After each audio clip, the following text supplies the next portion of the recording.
What is the truth behind the November murders of Mormon fundamentalists in Mexico?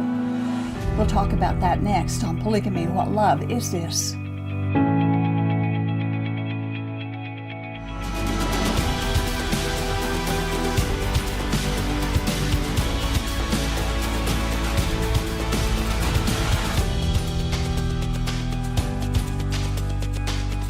We have been asked by many people about details of the murders of the 9 Mormon fundamentalists in Mexico that took place on November 4th of 2019. Now, there are, of course, many stories, and some of them are just plain not true. Many are sprinkled with some truth, and then they add drama and conjecture, and they add it, and when they retell it, and the story ends up being more story than truth. The most monstrous response that we're aware of is the horror that some people expressed when the story first broke, which reported that 9 Mormons had been massacred by the Mexican drug cartel. Then it was discovered that these 9 people were actually Mormon fundamentalists with ties to polygamy, and all of a sudden it wasn't such a tragedy anymore. It wasn't as serious. Why would that make a difference, who the victims are? They are humans, created in God's image. And God so loved the world that he died on the cross for every living soul, and he desires that all come to him for forgiveness and redemption. The victims of this violence were also United States citizens. In case some of our viewers lack information about this event, we explain from a couple of news items. Yeah, this first one, NBC News. The 9 U.S. citizens who were killed in a brutal ambush by drug cartel gunmen Monday while traveling in Mexico belong to a Mormon offshoot group that has been touched by cartel violence before. The group was part of the extended LeBaron family, Mormon fundamentalists who first came to Mexico nearly a century ago when the Church of Jesus Christ of Latter-day Saints in Salt Lake City started cracking down on members who were still practicing polygamy. Okay, so that was right after it happened. Right. And more information, of course, continued to be and continues to be uncovered almost daily as they investigate the why of the ambush and who were the murderers. We quote from a more recent article. This is from the Daily Beast. That probably sounds better in Spanish, I would think. The Daily Beast. On the morning of November 4, 3 SUVs carrying 17 family members set out from their La Mora compound in Sonora for another ranch property in Galeana, in neighboring Chihuahua. Less than halfway they were ambushed by unknown gunmen on a lonely stretch of road in that rugged scrubland. The official version of the story, as told by Mexican authorities, is that it was an accident involving rival drug gangs. Yet the LeBarons claim they had been under threat from criminal bands in the area, and they have no doubt that they were targeted deliberately. Several of the victims reportedly were shot at point-blank range. Also, we know now the family had been engaged in a long-running land dispute with local farmers over water rights. Both sides appear to have acted violently, including an incident last year in which the farmers stormed one of the LeBaron ranches and the LeBarons opened fire on them. The conflict reportedly has continued since then. The murder of innocent women and children would be grotesque escalation and without precedent. But to understand the broader context of the killings in that arid landscape, the issue of water as well as the issue of drug trafficking should be taken into account.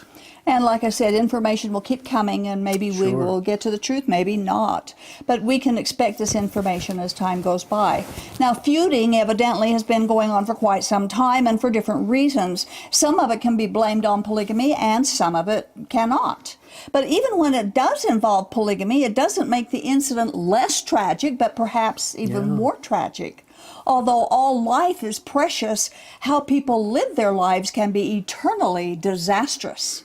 Jesus never gave us the option of live and let live and everything's going to be okay. Nor did he give the option that whatever adults do in their bedrooms is no one's business. Leviticus 18 kind of completely removes that notion. Nor did he give the option of breaking the laws of the land in order to live the way we have devised our own religious requirements or expectations. That's precisely what Mormonism and Mormon fundamentalists have done. No one has the right to break the laws of any country in which they live. Since the time that Joseph Smith introduced polygamy, in every place that Mormon polygamists lived, it was against the law, either against the local laws or the state laws or the nation's laws. Today's LDS Church maintains that when the United States government discovered the Mormons' polygamy, they started making laws against it. That's not true. In fact, it was the Mormons' refusal to obey the local laws, and it was their challenge to polygamy being a crime that caused the federal lawmakers and the Supreme Court to get involved in the first place. Now, just for interest, we want to take a look at the law of the state of Virginia, and again, that they had against polygamy before the Mormons even existed. We quote from the Virginia Law Register concerning marriage about their law code of 1819 before Mormonism. It hath been doubted whether bigamy or polygamy be punishable by the laws of this Commonwealth.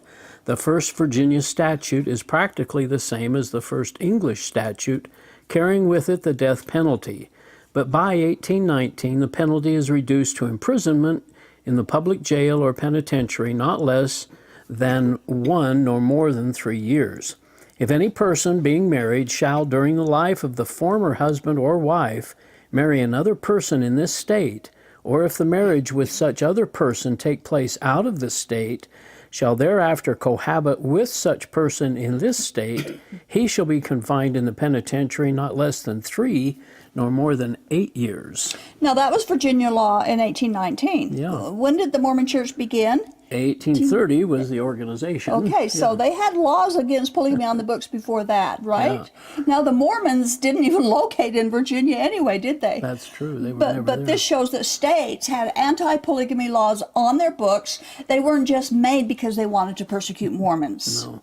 The sovereignty of individual states in America allowed them to pass laws against polygamy, and Virginia's anti-polygamy laws actually have roots in our English heritage. Yeah. The article goes on to say this.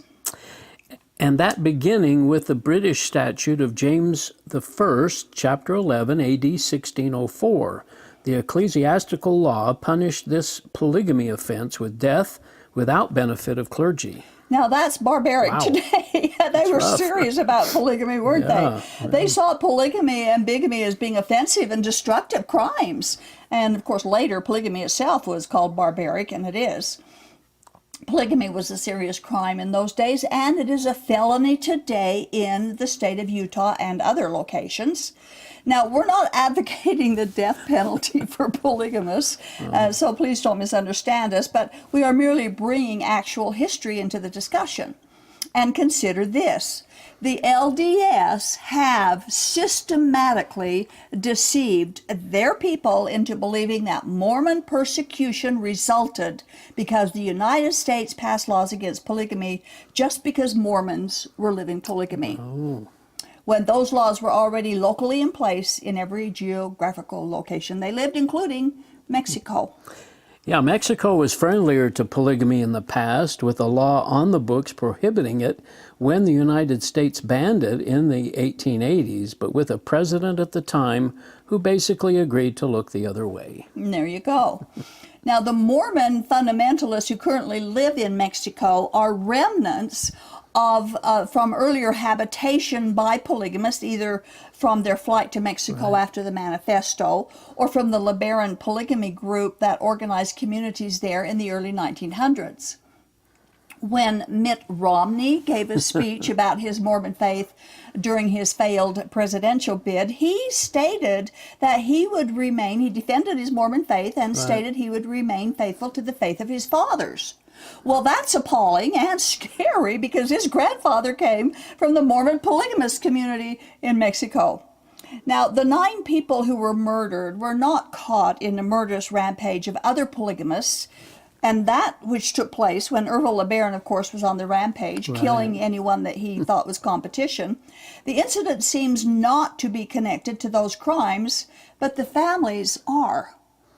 One of the murdered women was a polygamous wife, but the other woman was not.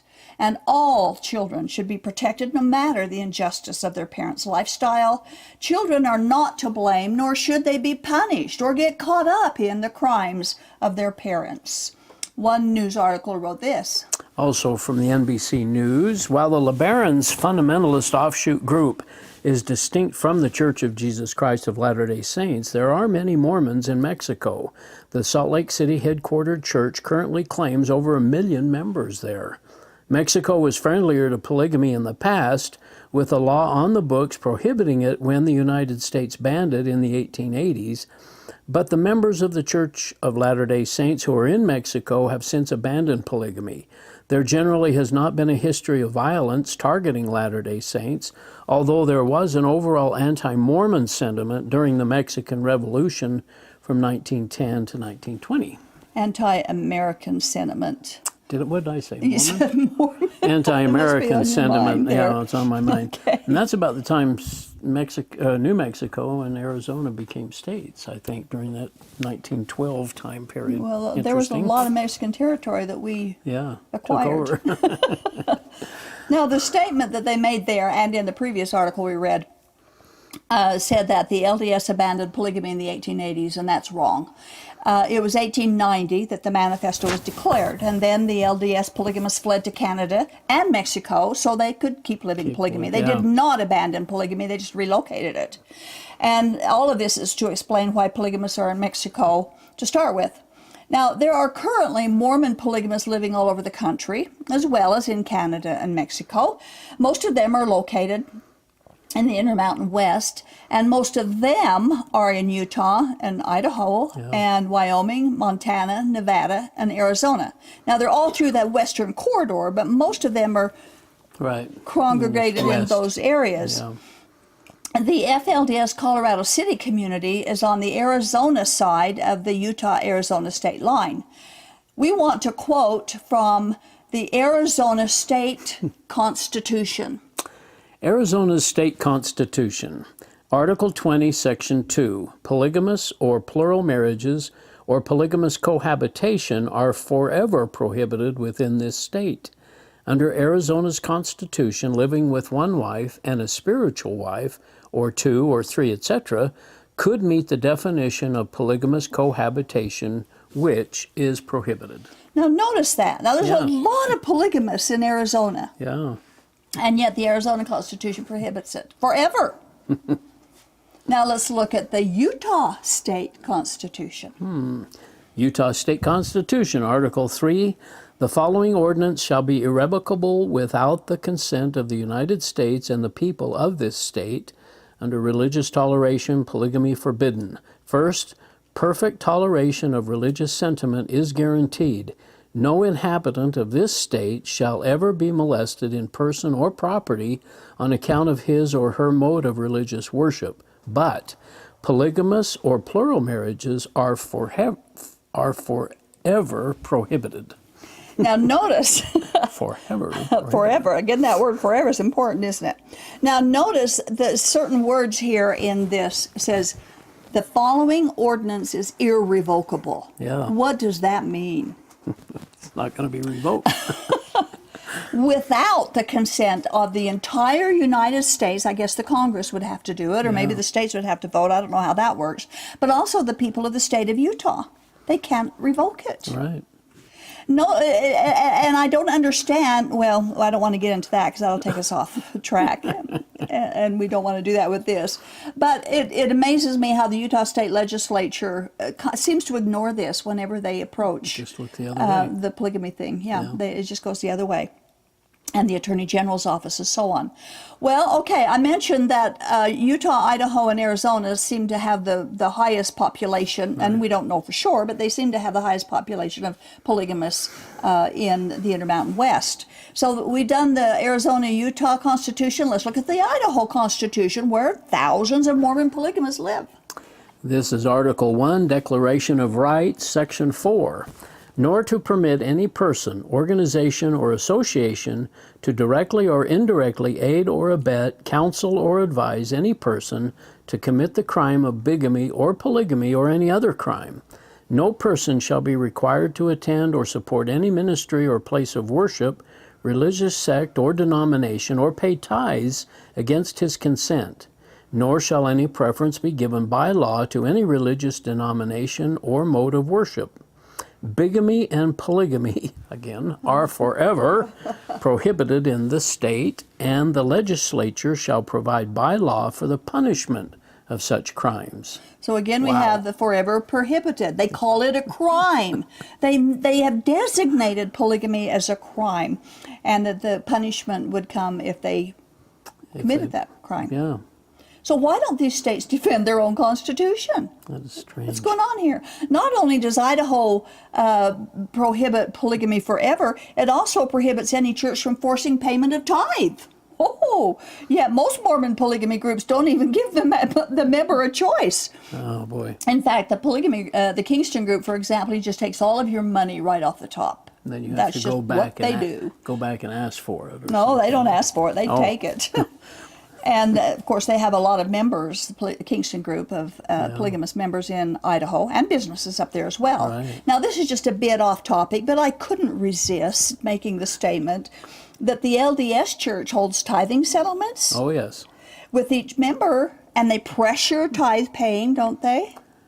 Well, pressure in the sense of you can't get a temple recommend if you're not paying a full tithing. And so they're withholding celestial glory Yes. if you don't pay your tithe, Right. is what they're doing. Right. Is that not pressure? Well, yeah, it's a subtle pressure, but it's, I mean, you can walk away, but you're, Yeah. you're Yeah, but then you sacrificing lose. your celestial kingdom and all Exactly, that stuff. exactly. Now, this was in Idaho's constitution. We didn't read it in Utah or Arizona's, but I think that was an interesting Yeah, that's remark. interesting. Now, some responses to the murder of the 9 people, 3 adults and 6 children, have expressed that this crime proves that it's time to make polygamy legal.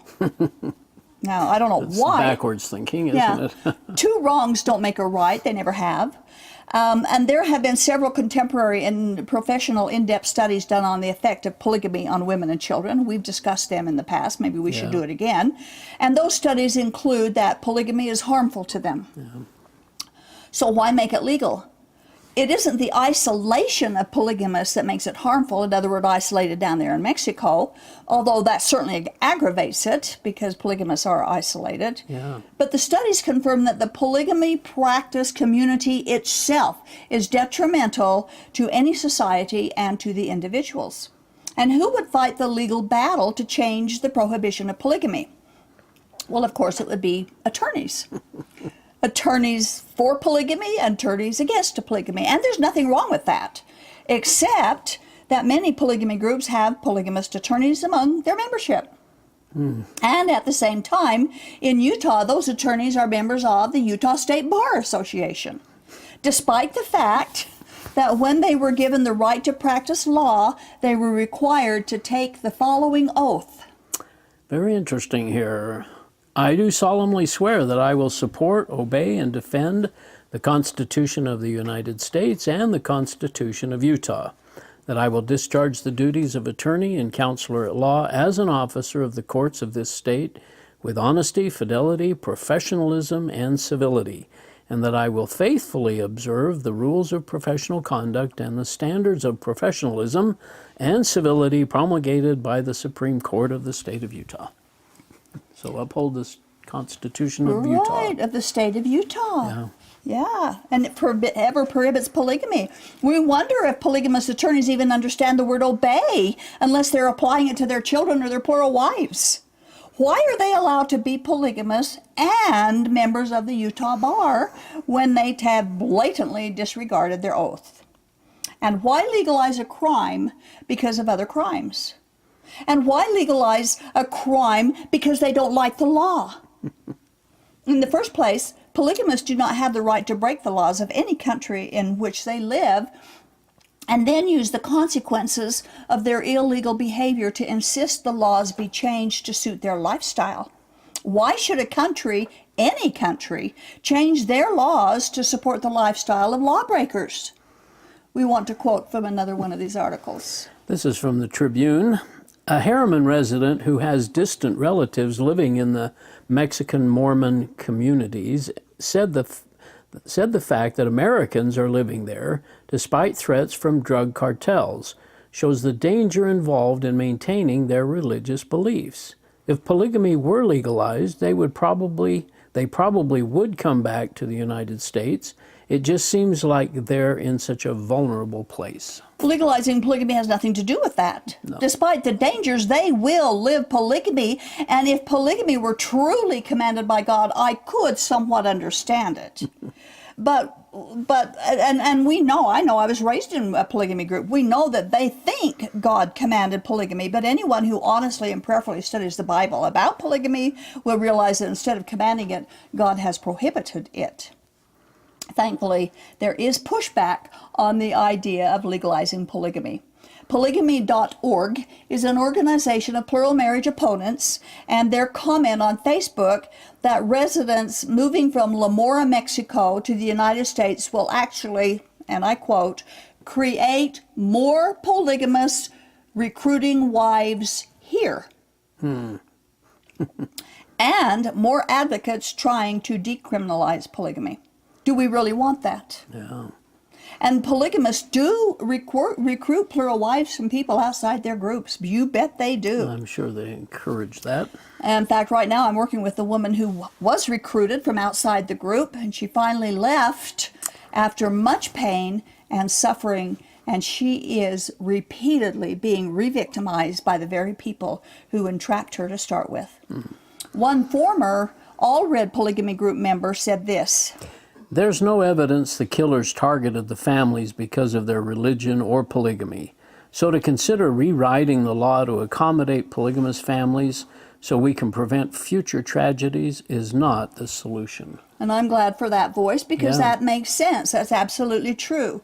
Utah law has made polygamy a felony with a possible 5 to 15-year prison sentence if judged in connection with other crimes. But no polygamist goes to prison because he or she is a polygamist. It just doesn't happen. Interesting. More from the article. Yes. Fundamentalist Mormons in Mexico can trace their reason for being there to the desire to continue polygamy. The first Latter-day Saint colonies were established in the late 19th century because federal authorities cracked down on the practice in Utah. Christina Rossetti recently received a doctorate in religious studies and has focused her research on Mormon fundamentalism. She does not support polygamy, but says it should be legalized so its practitioners, including those in La Mora, Mexico, feel safe reporting crimes and seeking help. People need to recognize, Rossetti said, that with these marriages not being legal, there is a challenge for alimony for women who choose to leave. It is hard to get access to resources. When people want to go and report crimes that are happening in communities, they are criminals, she added. So how do men, women, and children report that? Well, I have to say, Rossetti is not an escapee from polygamy. She doesn't know that trauma. She hasn't lived it. She wasn't raised in it. No. If she or anyone thinks that legalizing polygamy will cause people to report crimes going on inside the polygamy group, they merely prove that they do not know of what they speak. It will not change a single thing. Members will never speak out against their abusers in polygamy, not because polygamy is against the law, but because they are threatened with hellfire, damnation, brimstone, fire, God's anger, and all this other stuff for even daring to speak out. It is threats that keeps them from reporting abuses, not whether polygamy is legal or not. Wow. Excuse me for getting hot under the collar. And finally, the latest information that we are aware of, at the time we taped this program anyway, this next quote pretty much clarifies who did it and why and what could happen next. Again from the Daily Beast. A source within one of the local cartels who agreed to speak with the Daily Beast only under the condition of anonymity said that whoever was responsible for the attack against the LeBarons is now being hunted by Sinaloa cartel leader and a former Chapo lieutenant. If Sinaloa finds out who did this, they'll kill them immediately. The source also said that the nature of the attack would seem to indicate a desire for vengeance, or perhaps to drive the LeBaron family out of the area once and for all. Kids, little babies, this is more along the lines of retaliation, the source said. Mexicans don't kill a bunch of white kids for no reason. USC's Bunker described cartel leaders as akin to warlords like we saw during the Dark Ages in Europe. Whoever shot these kids is in for a bad ride, the cartel insider said. They should hope the government catches them before Mayo does.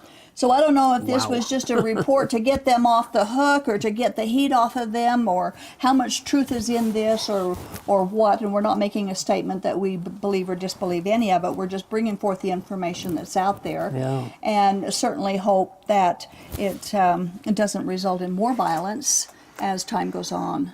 Yeah.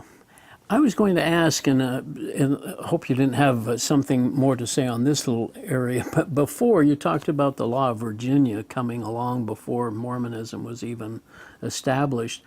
Was there always a desire for people to practice polygamy, I guess? Or was this just an individual kind of a case basis where one man wanted to take a second partner Honestly, or I something? don't know the history of that. I know other localities had laws against polygamy, and they did in Ohio and the other places the Mormons lived. They had the local laws against it. That prohibited it, yeah. So I don't know, but there's always been bigamy, you know, where a man or a woman will marry and then get married More in than another one. town, or that's Right. always gone on, you know, through the history that I know of.